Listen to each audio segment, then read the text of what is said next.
Do you remember when I made this 13-minute long video essay about how this community is not timeless? And the thing is that I still stand by those points. However, I feel like the editing haunts me at night because it's very, in my words, very cringy, but I'm trying to avoid using that word because to be cringy is to be free, I suppose. But anyway, even though it's almost been a year, I feel like I have a lot more to say. So this is almost like a revision, but not exactly like a rehash of exactly what I said, because I do want to get into more extensive analysis, because you could say this is an adaptation of the original works. So the reason why I felt the need to redo this video was because ever since I posted this video, things in the K-pop industry have just hit 100 miles per hour, and it hasn't stopped. Like, every time we take a break, and that break is to reflect on what is going on, we never are able to, or at least for a long period of time, except for some scenarios which I will not name here because I don't really want to. But that being said, like, those breaks in between issues and things that happen in the industry, those are our breaks, and they do not last long enough for us to reflect and make proper change. And the next thing hits us right in the face. So that being said, I want to use this video as a vessel for reflection. So that being said, I will keep this intro in relatively short. So anyway, I want to focus on reflecting on my own work first. So the original point of the original video was to talk about how we as humans are fallible and how we are not immune to the environments or the situations that happened around us, and how even if we try to beat them sometimes things happen and things just don't go in our favor. For example, in this topic, the main topic will be about timelessness, and even if we try, sometimes we cannot be timeless. So,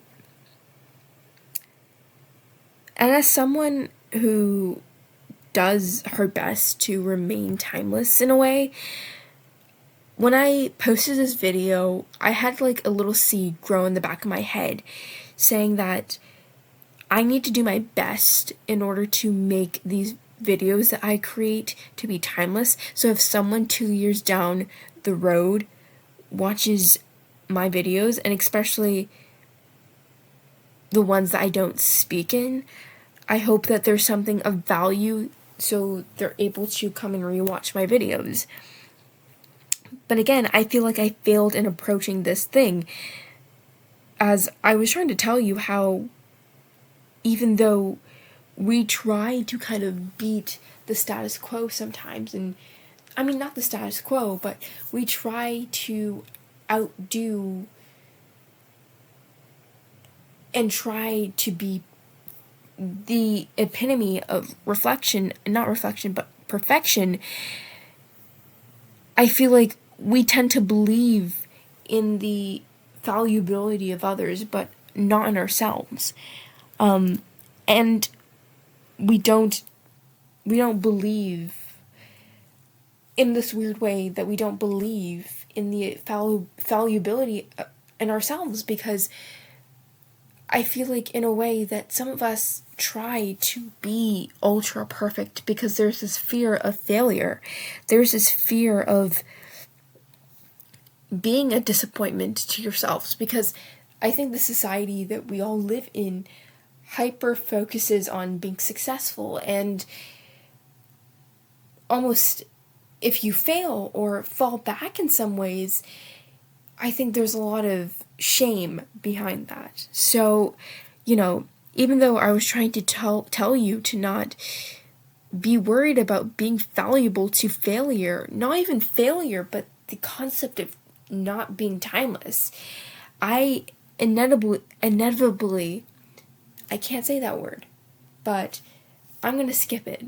But I ultimately fell into the same trap, and I found myself trying to find this level of perfection, but turns out the situations around me have led me to not be perfect.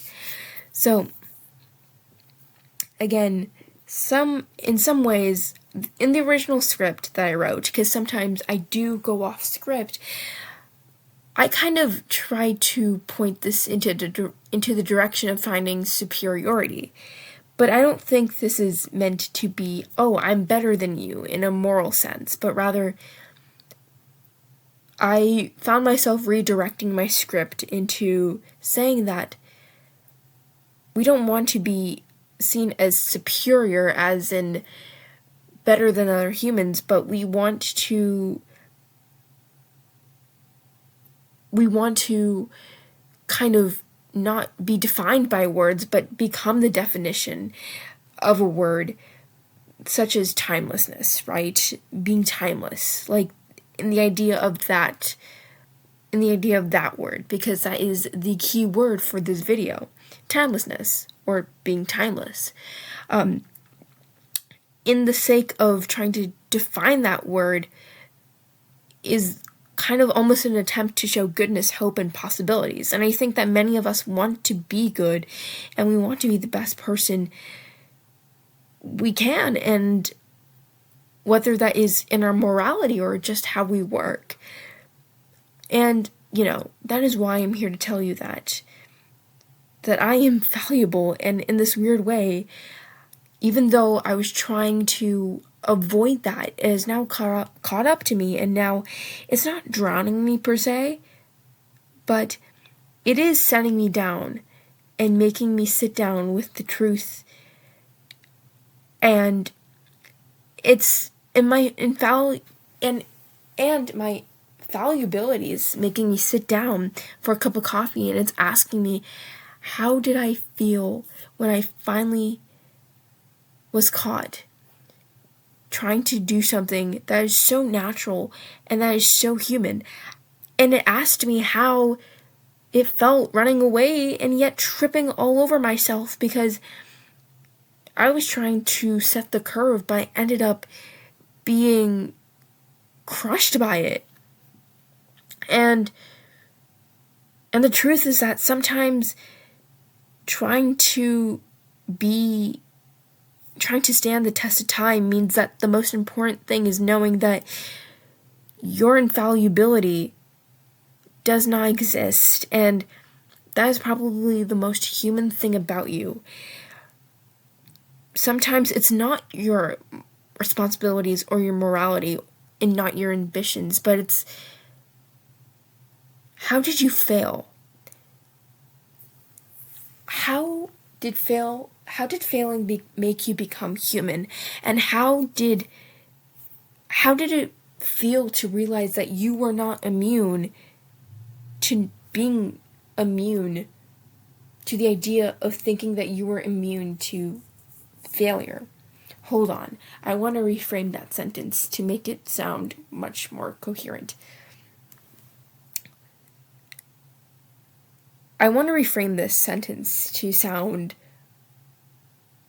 a lot more simpler, because I think a lot of us are immune to the idea that we cannot be failures, but we're human beings. We fail because it's important for us to learn from those. So I suppose that's how I would reframe it. I think I want to admit to the fact that I have failed, and many of us will fail, and I will continue to fail.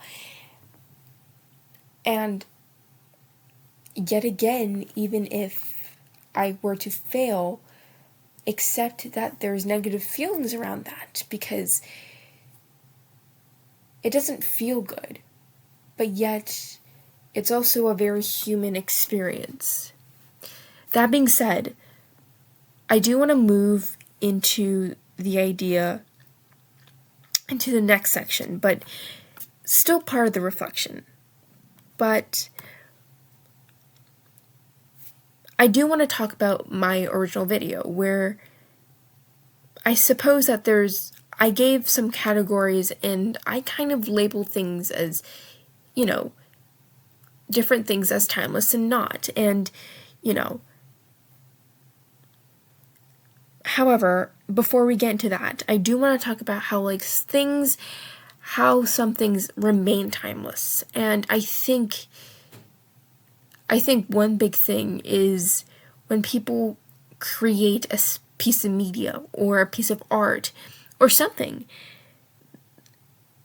they don't look at the clock when creating a lesson or a moral when they're creating a piece of media. They just do it. But sometimes in the effort of being timeless, we sometimes look at the clock because that is our sense of, that's our parameter. That's our, I don't know.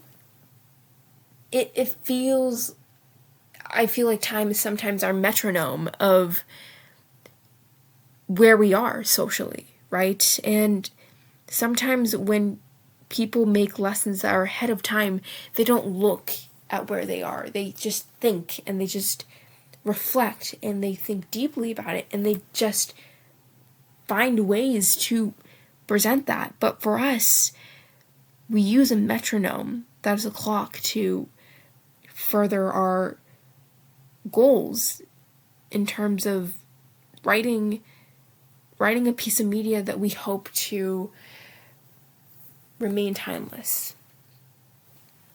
So yeah, I wanted to provide my own self-reflection as a means to kind of set the meter for this video, or set the standard, or set the metronome, I suppose, however you want to look at it. I think it's important for me as a creator to show my own fallibility, even if it's my fault or far from it, in a way to show some kind of level of humanity.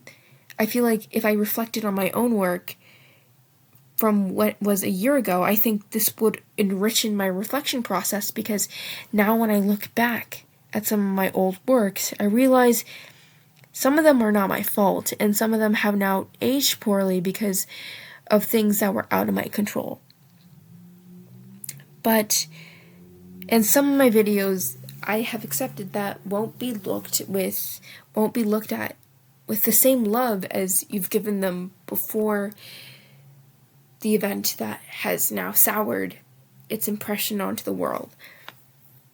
So that being said, I think the K-tube community is not timeless, and that is okay.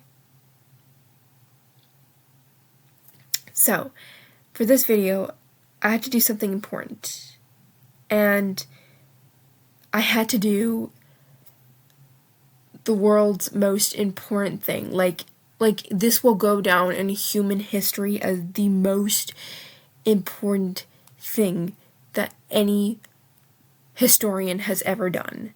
Yes, I am a historian, self-proclaimed.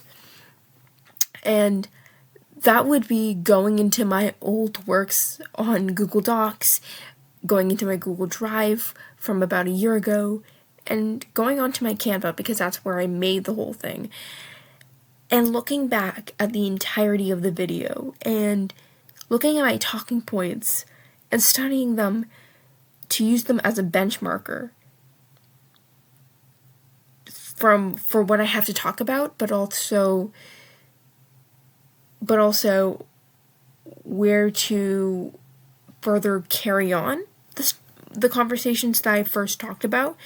So yes, again, this video is going to be very different because, again, I'm speaking and I am, I have different editing now. So yes, that being said, let's talk about this video. And let us talk about my reflection and my old points of my old video.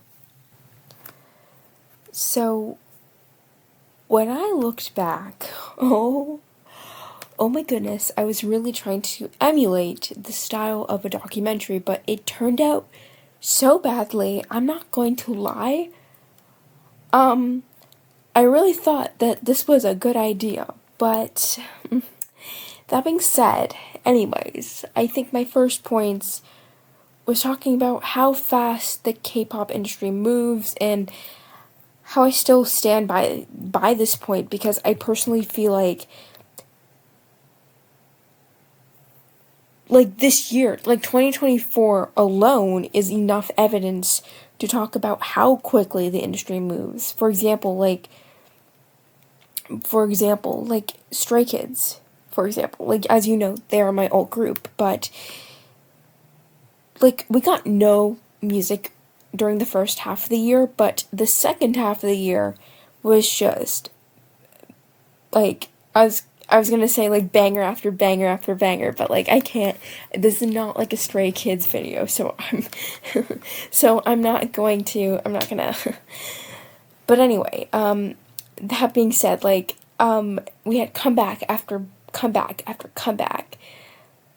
We went from no music to suddenly having several comebacks straight up, just in a span of a year. Not even a span of a year, like 6 or 7 months. And that being said, I do have things to say about those comebacks. But that being said, the Japanese comeback that they had last year was so good. I would love to make a video on it, but I probably won't. So I'm not going to get your hopes up, Stays. I can't. I'm not going to be able to do that. But that being said, I originally talked about how I got into K-pop in 2022, and I was pretty much shocked about how quickly new music comes out, because as you know, I'm a Swiftie. I listen to Taylor Swift. She's my favorite Western artist, and prior to the Taylor's version projects, we would only get an album every 2 years. So it wasn't until 2021 where we would get 2 projects a year because of the Taylor's version albums. So in the first video, I did question why a comeback was needed every 6 months. And to that, I suggested that maybe it was the way that the industry was formatted when it was first constructed, or maybe that's how the audience reacted to it, and with that, maybe with how it was first formatted and how the audience kind of consumed it and became so accustomed to it, it kind of the audience almost enabled that business model. And with those two elements combining, I guess that's not what I originally said, but that's how I'm going to reformat it now. But with how they consumed music, and how impatient consumers might have been, I think, with those combining factors, I think that's what created the modern K-pop business model of music. Or not business model, but it is a business model, but a release model. And I talked about how this community is quite reflective of the industry, because topics and group comebacks often get talked about for maybe 2 or 3 weeks, and then their relevancy just, especially on KTube, that relevancy doesn't really have the same stronghold as it did for those number of weeks. But that being said, in my original video, I talked about how whenever I I started my YouTube channel, I would watch other people, I would watch other K-tubers, and I would not really prefer to go back a couple of months onto someone's channel, because especially during especially when I like consume K-pop, specifically for K-pop. Let me reframe that. Especially like if I were to watch like a K-tuber, I feel like this is very, very redundant, but stick with me. For non-K-tube channels, I could totally go back a couple years, but for K-pop channels, I tend to only stick to like a recent amount of months, maybe like 3 or 4 months, maybe 5, maybe even 6. Because I think beyond a certain time, even if it's recently like only has been a couple months, I feel like a lot of the videos start to get a bit dated. So in the original video, I talked about how there's different niches that K-tubers kind of fall into. So that would be like commentary, vlogs, unboxings, and various other branches.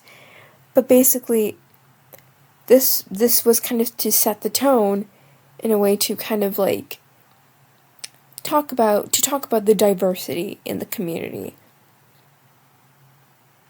So that being said, I feel like I will need to keep repeating this phrase, but like I still stand by the original points, but this is where I want to expand on them. I think when I look back into my initial confusion back in 2022, when I saw groups just come back immediately, I think it's the idea that originally that it was because of how the industry was set up, or like how the audience reacted to it and enabled it. But now when I look at it, I think it's this way of keeping groups in the limelight without having to be stuck down to a long-term project. I think this business model is meant to keep the groups in conversation. For example, having a full album that with 14 songs is really good. However, if we were to follow the release model of the Western format, where there's an album being released every 1 to 2 years, the groups wouldn't fall out of relevancy, but they wouldn't have the same chokehold that they do on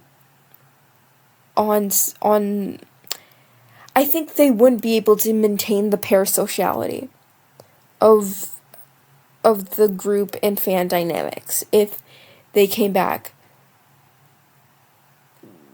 like every 1 to 2 years. You know what I'm saying? Like okay, like I'm gonna say this, like Swifties are pretty parasocial, but like the way K-pop has parasociality, it's like on a different level. But, you know, if they were to have the Western release model, I feel like the groups wouldn't be overexposed, but in the way of like they wouldn't be at the threat of being always criticized by the press. But that being said, this is going to get a little scattered, but that being said, I don't want to confuse everyone. It's just like, I just realized that my script is a bit unorganized, so bear with me here. However, I found my place in the script again. If you were to have the K-pop music release model, you start to notice that because the projects are smaller, it leaves more to the audience to desire. And that almost justifies another comeback. Or maybe even 2 more comebacks in a year. Right? It allows for the audience to have the groups appear in the limelight more. And, you know, having 6 songs does enough for the audience to be sufficed, but it will justify another comeback. So it's so strange because it's not really a unique analysis. I'm pretty sure that people have already thought of this, but I guess I should have realized this sooner, but I guess hindsight is 2020. That being said, I do want to move into my next section, which is the watchability, or the future watchability section. And, I talked about how there's a disparity between KTube and the rest of the YouTube commentary community. And I talked about how Danny Gonzalez was being the prime example in the original video, how, like, you could watch a commentary YouTube video from him and it would still be enjoyable, but if you were to go to a KTube video from 5 years ago, you could feel how dated it is. And, you can't fault that creator because this industry moves on so quickly, it doesn't let you breathe. And now I do have to critique myself because there are a ton of examples of how commentary videos age very, very, very poorly. And the idea that KTube happens to be the exception in commentary and the exception of being enjoyable in the future, I feel like that's a very, very immature take on my part, and, I do take this back. Because I have watched videos from 5 years ago, and it feels like, it feels like a time capsule, but it's not to say that the creators made that video poorly or that video has aged poorly. It's just that things change so quickly that some things just feel stunted in time because that's how the K-pop industry just moves. It doesn't stop. I mean, I know this is a pretty redundant point, but it's true. Like, that being said, a lot of K-pop videos may not hold the test of time because, that creator might have different takes, or there has been several comebacks after that have kind of changed the perspective of how people look at that comeback, especially if it's a lore-based group, maybe 7 comebacks down the line, this comeback from 5 years ago will start to make sense, or we'll have a new perspective about it,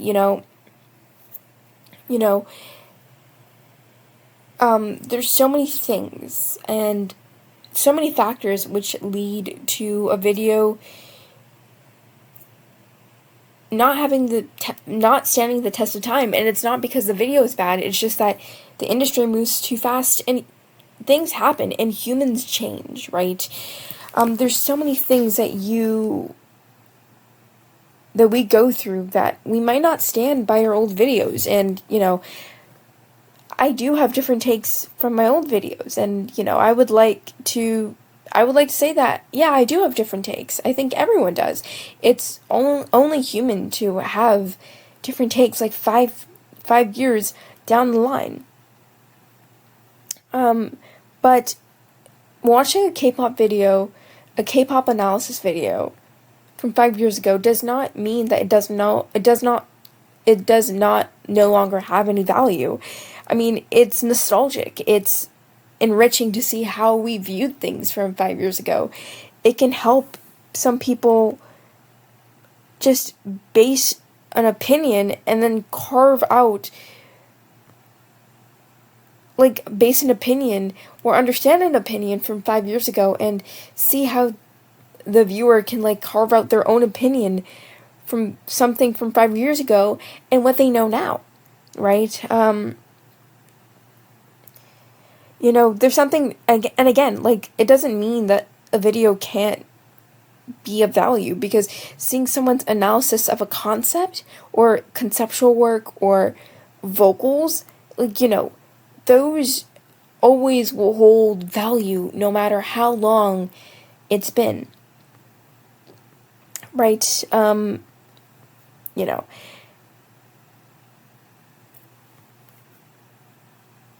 In order to develop and to grow, you have to understand that things will change, right? And I'm saying right a lot. I'm so sorry. But that being said, there's a lot of things that we can look back on, and old videos help with self-reflection, and they help with improving oneself.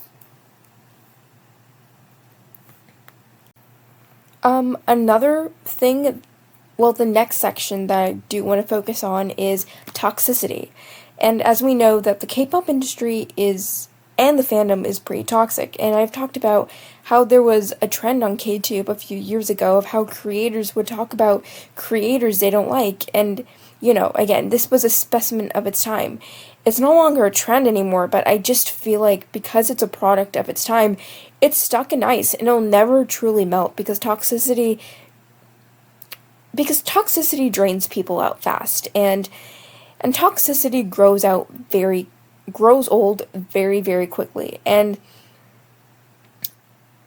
if a certain piece of media is being reflected back on by someone who, you know, has matured, this video kind of ages poorly, and it doesn't have that timelessness factor because, well,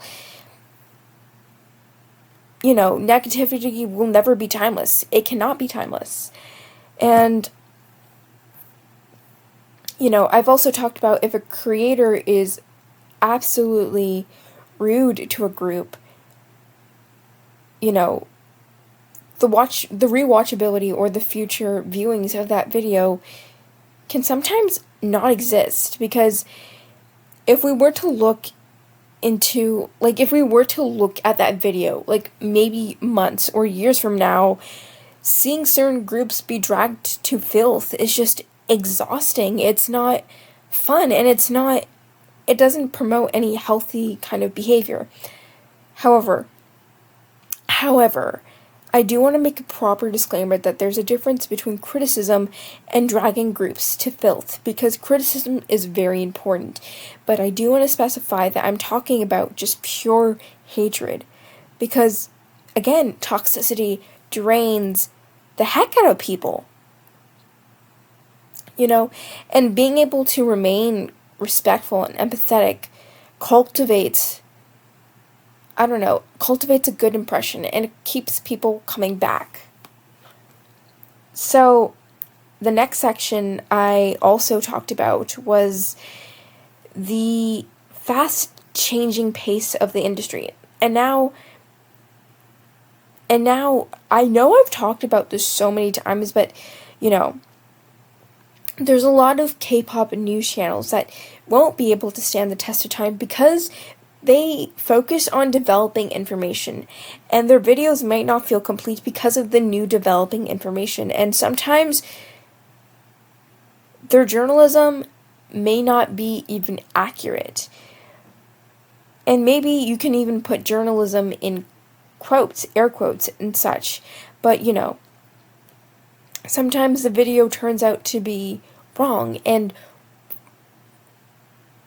many people may argue that those videos no longer have any hold to them, any water to them.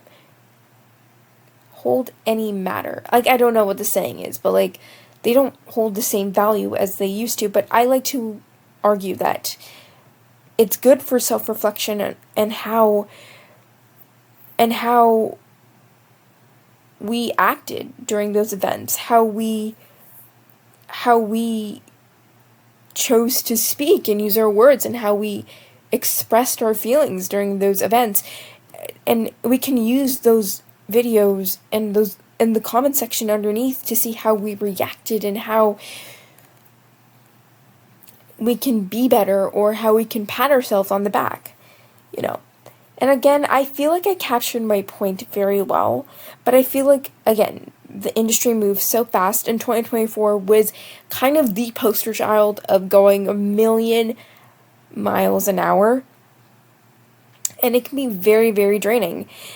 And I think taking into account the business model of the K-pop industry of like having smaller projects to justify more comebacks, you know, it makes the industry just go a whole lot quicker. And I know I'm repeating these points, but I feel like it's important to reiterate the importance of understanding that the industry moves in ways so quickly that, sometimes when you sit back and take a seat back to just watch the entire thing happen, it is pretty insane.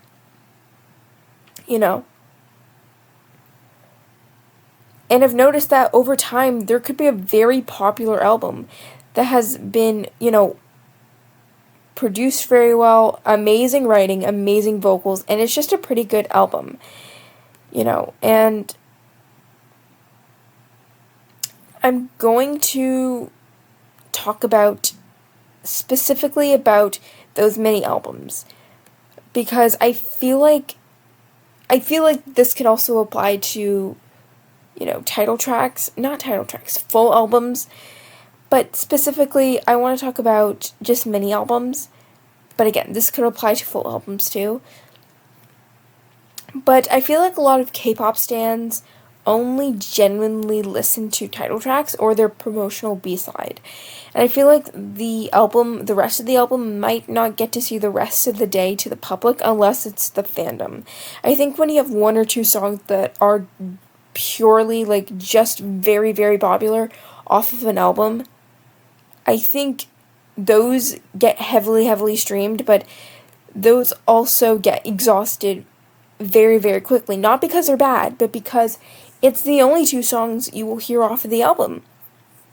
And you kind of drain the life out of it very quickly. And, the B-sides probably get a lot of virality within the fandom, but the general public only really hears one or two songs off of the album. And I think that's why we need to understand that the general public might get exhausted from hearing those two tracks, because in a way it's almost accustomed to always know, I feel like in a way, to know the two tracks that come out off of an album. But I think a lot of people see a comeback for only its two promotional tracks that go on to music shows and have music videos. I feel like that's what a lot of people see comebacks as. And no, that's not what a comeback is. It's 6 or 7 songs, or maybe even less. And, we have to evaluate and give the project a longer life by appreciating each track, right? But also the inherent nature of a mini album, that it's shorter, so its lifespan doesn't exactly last as long. But that being said, we have to give a comeback its flowers and letting that comeback thrive a bit, if you know what I'm saying. I also want to talk about the idols themselves, because they are kind of the forefront of the industry, right? They're the ones that we interact with the most. And this is where I start to say where my videos aged poorly, because, and again, you can change your opinions on idols. Like, you can change, not idols, but like groups, right? You can stop liking a group and you can totally fall in love with a group. But I think this is where, I don't know, I think I want to pivot my point and just talk about the problematic nature of idols, and how, some of my videos, like my Rosé video, or my Kiss of Life video, or my Jenny or Lisa video, they won't be looked at with the same love as, they once were, because the idols themselves turned out to be very, very problematic. And you know, it kind of ages the praises that I gave them in those videos. They almost aged like milk because, you know, that's no longer the perception they have. And, you know, all those attempts of trying to remain timeless that I tried to do, you know, they fell flat. And, you know, once an idol, you know, is proven to be controversial and problematic, you know, those videos that were once made about them that were filled with love and appreciation for their art and skills, they no longer have the same weight. You know, they feel almost empty because what are you going to do with skills if the person whose music you enjoy turns out to be a bad person? Right?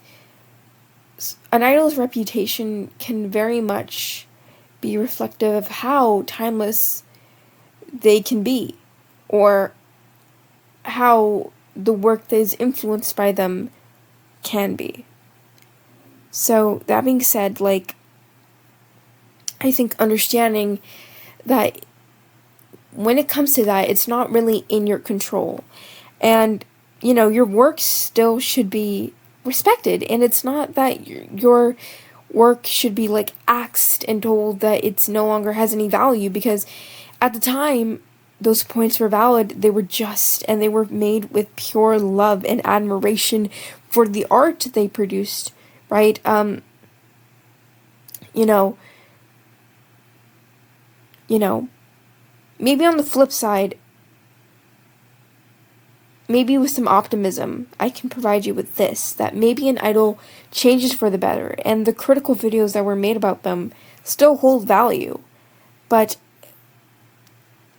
they kind of feel like a benchmark of how much that idol has improved and has changed and has truly reflected on their past behavior. But, you know,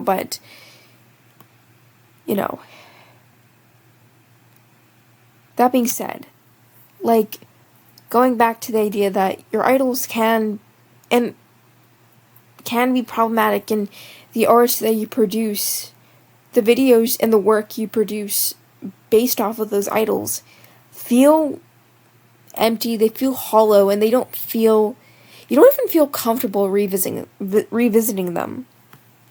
Like, my Lisa video is about to hit 1K views, and I don't feel comfortable even praising myself or congratulating myself on that amount of views, because, you know, I don't hold the same level of admiration for Lisa that I used to. You know, so I think it's really important to understand that a lot of the things, actually most of these things are out of your control. I mean, except the self-toxicity thing, but, you know, a lot of the elements in this video are out of control. So I don't want you to feel guilty for making a video about a Blackpink member, and, you know, like, the only member I feel comfortable praising right now is just Jisoo. And, you know, that being said, I don't want you to feel guilty for a video aging poorly, because it's not in your hand. Nothing is in your hands sometimes, right? So I think it's time we move on to the next section. I do want to quickly talk about bias, and if you noticed, originally the lineup was biased before me talking about idols, but I messed that up. So that being said, let's just move on, and I'm very, very sorry if the organization in this video has went splat. But anyway, the original point that I continue to make is the idea that K-pop moves incredibly fast, and in the original video I used the term bullet train, and this was referencing Taejiu, because in one of his videos he talked about how K-pop is a bullet train. But anyways, I think because of this, we try to use all the power we have to remain realistic and objective and honest and thoughtful as possible, right? But bias is something you cannot remove, and our biases are always changing within this industry because of how fast it moves, right? And it's impossible to be unbiased, and as time goes on, we start to realize that we can't really turn off our personal bias, and sometimes like our own personal bias gets outdated and it doesn't match up with the industry anymore. So when we look at videos from maybe even a couple months ago, they don't hold the same value. Not that they don't hold the same value, but they don't have the same meaning as they did when we first posted them. And our biases can challenge the idea of timelessness, because this industry is a very current and present one, where everything is happening in the now. So it's always important to understand how we need to continue being able to understand that a lot of these things are not in our control. And as long as we try our best, I guess that's all we can ask for. Now, you probably have already noticed, if you've watched the entire video, that I've given you several points on why KTube is not timeless. And, I've added on to my original video and used my experiences from over the year. And at this point, you might feel a bit dejected. And I want to remind you that there's something so beautiful about being valuable. And I think this community feels so human in ways that other YouTube communities don't. I feel like YouTube has many creators who have beautiful, beautiful production, and, their editing is beautiful, and it feels like they're backed by a studio. And the fact that their dreams are coming true is simply immaculate. But this community feels like a bunch of college kids who enjoy K-pop, and they're making videos out of their own rooms. And that's not a bad thing. I think there's something so human about seeing someone who's close to your age talk about things that they love. There's something so human that's so unexplainable, because it's something that you can do too. And that's what makes KTube so grounded, because it's just, in a weird way, because, all YouTubers are, human beings, but you can put yourself into a KTuber spot and relate to them. I think this community feels a lot more human and a lot more valuable than the rest of the commentary communities, because this community runs on a bullet train and it's hard to keep up. And the thing is that this community runs on being present and being in the now. Like, so many commentary communities might not be able to relate to how present you have to be when you're a KTuber. Like, you have to value the present time that you have right now, because it's not going to last forever. And I think that our community thrives on valuing what is here today and not what's here tomorrow or what was here yesterday, but living in the now. And, we take one day at a time when it comes time to talk about our passions within K-pop or our critiques within K-pop. Because this community gets new development every single day from this industry, I think there's something so valuable to learn that a lot of us unknowingly take one day at a time. We take it slow, and we live in the present moment. A lot of commentary communities might not be able to relate to that, right? But, I mean, I think they would. But I think K-pop is a very, present in the now community. I mean, you know what I'm saying? It's very interesting to see how present we are in what we have today as a community, because, you know, we are currently going through the tunnel of figuring things out, and, you know, this community doesn't really need to be timeless, because, I mean, to be timeless, you have to kind of, like, look at what the future holds, you know, and, you know, not to look at the clock, but to, like, look at what we have today, because sometimes looking at the clock may distract you from focusing on the homework that you currently have sitting right in front of you. You know,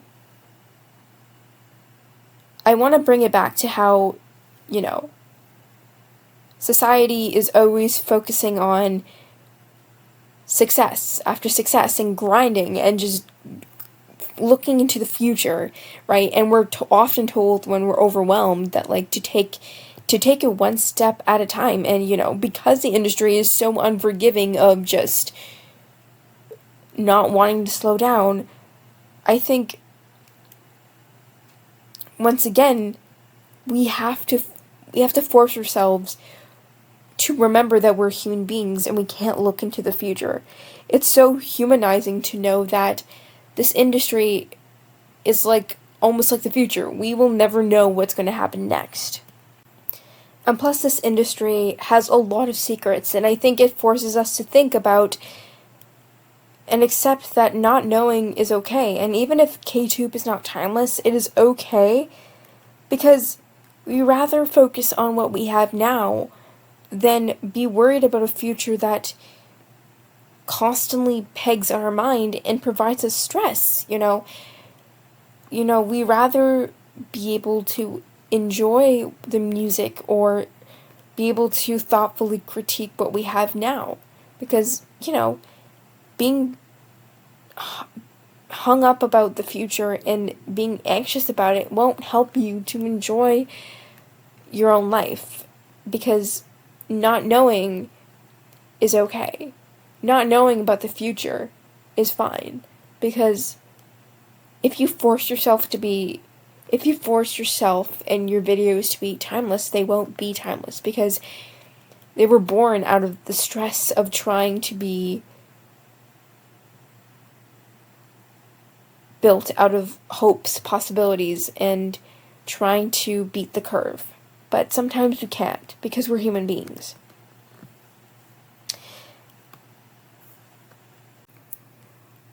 If you know, want to create a body of work that happens to be timeless, I don't want to rain on your parade, because that's not fair on anyone. Not me, not you, because who am I to deter you away from your own ambitions, right? I don't have the right to do that, because you're not harming anyone when you are ambitious to create something that will be forever memorable in this community.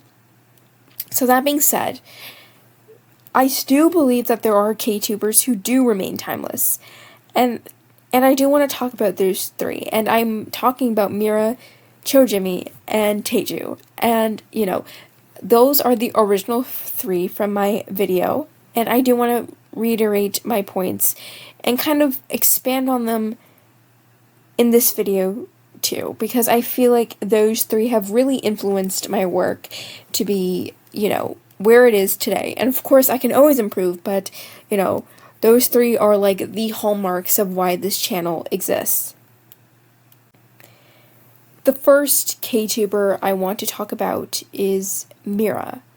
Mera has always been kind of this hallmark of KTube. Like, she has been, like, people call her the queen of KTube, and she's, like, rightfully earned the title, because the way she approaches her topics with such kindness, nuance, and, like, with such thoughtfulness. Like, she paints paintings with her words. She's so artful with how she uses her language. Like, she has influenced me as a writer. Like, I'm a Swiftie. I've always been influenced by Taylor Swift's writing style, but like Mera has kind of pushed me to actually put that down on paper, not just in terms of poetry and songwriting, but like in video essay forms.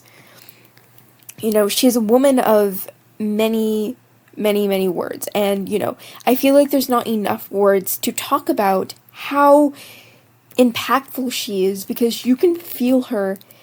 Like, I remember Choujimi saying that, like, she's kind of in the frameworks of like, modern K2. I'm not exactly quoting him perfectly, but, you know, that's what he said around that, you know. So that being said, like, she is so creative. She knows how to make you feel the words she's saying. Like, if she's trying to make you understand about a certain topic within, or a certain element within a song, or a certain emotion that is trying to be invoked within a piece of music, she knows how to make you feel. She knows how to trigger the emotions to make you be able to feel that. Like, she knows how to make you feel how she feels. She makes you feel, and not just feel, but imagine. You're able to see her words. You're able to see them be painted right in front of you, because that's how she uses her words. Like, there is no way, there's no chance that, like, she doesn't know how to not express herself. Like, even when she's speechless, she'll find ways to get you to understand why she's speechless. It is so amazing how she uses her pen to create art. How she understands art is so interesting, because it's on another level that, you know, a lot of people can't really express. She knows how to make you feel things that you've never actually felt. She makes you feel smarter, because she uses language that, you know, that I don't really hear everyday people or even, like, other commentary YouTubers use. Like, she is just such a great writer. She doesn't talk down to her audience, and she doesn't make you feel like a clown for enjoying a song that she may dislike. She sees you as an equal, and she will make you feel so confident in having critical thought. And it's so important to cultivate an audience that kind of like lives in critical thought and analysis, because I think that's the best audience you can have, personally. And, you know, and I think I forgot to mention this, but, you know, I feel like the best channels are, especially commentary channels, are the ones where you come for the material that's being discussed, but you stay for the creator's personality, for their vibes, for their skills, that how they approach their, you know, topics, and how they approach their channel. Like, Mera's thing that you stay for is her writing, the way she narrates, the way she makes you feel so excited to learn. You know, that is why people stay for her content, because she makes you feel so many things, and she makes you feel valid in every sense of the word. I will not lie to you when I say that I've had to like re-record this section so many times, because I felt like I didn't have the right words to explain how much I feel impacted by Choujimi and his channel. Jimmy is a very interesting creator, because he's relatively new to the K-tube space, and, you know, in my opinion, he's, like, relatively new. I don't know if he would, like, consider himself relatively new, but, you know, if you're watching this, like, you know, I wonder if you still, like, consider yourself fresh meat? I don't know. But, he's so thoughtful and kind to the subjects he analyzes, and you don't feel anxious when he talks about topics because the way he approaches it, it's like very gentle. It's very it's so funny because I'm remembering the kickflip video. And that was a pretty wild intro, but that being said, generally speaking, Choujimi he's a very calming narrator, and you don't feel stressed when you are watching his videos. He's very thoughtful, and his writing is it's so elegant to hear someone be able to express their thoughts, even with critiques, in such a gentle manner. It's so interesting to see how that works, and being able to create a thoughtful analysis within 10 to 15 minutes. It's truly an art, and it's like very hard to do, because it's so funny because this video is coming around to be like 1 hour long, and I wish I could make analysis that just was able to be 15 minutes, but he's able to organize his thoughts really well, and he's able to discuss topics that, discuss comebacks that I don't think a lot of K-tubers would, think to do, because, they happen to be second gen, and a lot of us are really interested in 4th gen and 5th gen groups, or even 3rd gen groups. And I feel like talking about 1st and 2nd gen K-pop groups, I think he does that, and it really brings people in to be so interested about 2nd gen and the past and his own experiences with K-pop, because it's actually urged me to explore 2nd gen K-pop, especially FX and their discography. And SHINee has always been a big influence in his own K-pop journey, and it's always like interesting to see how, with his experiences, that has also influenced how I listen to music, because I've also found myself going into SHINee's discography. So yeah, his music taste and his analysis have really influenced me to like go and listen to comebacks, such as when he made a video on Will of the Wisp. I really got intrigued of how Blue Flame and how Illusion sounded like. That became 2 songs that I really was highly intrigued by. So he has a lot of influence on how I listen to music now, and how I think about analysis. So, and personally, he's had a lot of impact because he made a video on Lisa's New Woman based off of, I don't know, inspired by my video, because I want to give him his flowers, because that was a very well done, very, very well done video. But that really changed the course of my channel, and I will always be thankful for him for making that video and, including my existence in, well, not crediting, but I don't know what's the right term, but like, mentioning me in his video. So thank you, Jimmy, for existing.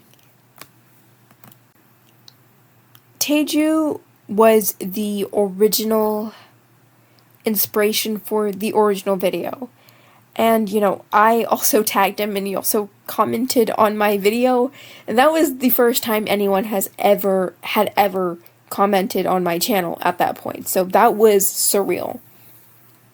But yeah, I was really inspired by his body of work, because, especially that infamous aespa video that, landed him in hot water, that was a video that really, and his other bodies of work really inspired me, because I think his takes, some of his takes aging poorly was, and the way people would treat the way they would age poorly, it made me really inspired.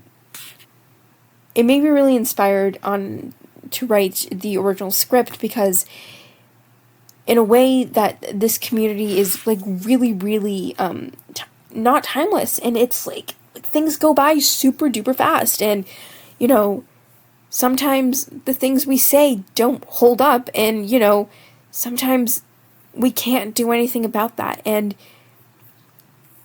you know, his writing, his personality is really, really, really influential to why people keep coming back. And I think his approach in 2025 has just almost cemented that, because of his sports references and how he connects K-pop to sports.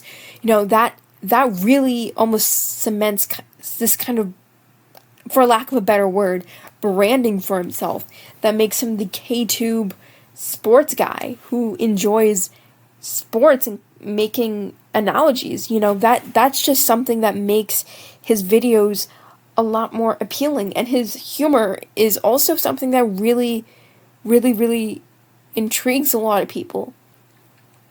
You know, it's always interesting to see how he approaches his topics, because he's such a good writer, and he knows how to, you know, make you laugh or make you think about a certain thing that really you really don't think about. And I think that's a really important thing, because he makes you think while you laugh, and that's a really important thing. I think humor is an art, comedy is an art that I think he's really mastered in a sense, because I think comedy can really get you to really critically think without having to feel stressed out. And I think his channel really does really well with that. So, you know, I suppose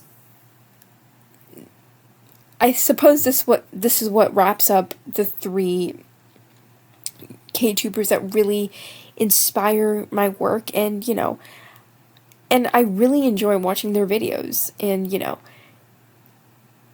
I'm so glad that I was able to be inspired by these 3, because it's so important for me to just acknowledge the fact that, you know, these 3 have had a huge impact on where this channel is today. And even though my channel is relatively small, it has grown in ways that I couldn't have really expected it to. So that being said, I guess the conclusion to this video is, like, I don't know, you're human, and you have flaws, and you have environments that create situations that you cannot control. And I don't want you to blame yourself, because you're not infallible, and you shouldn't have to be infallible. I think there's beauty in being okay with not being perfect. And in a world where being perfect is the standard, or else there's nothing, that all or nothing behavior is so scary. And, you know, I want you to know that even if K-tube is not timeless, I think what we contribute to this community is way more valuable than trying to go down in some kind of hall of fame.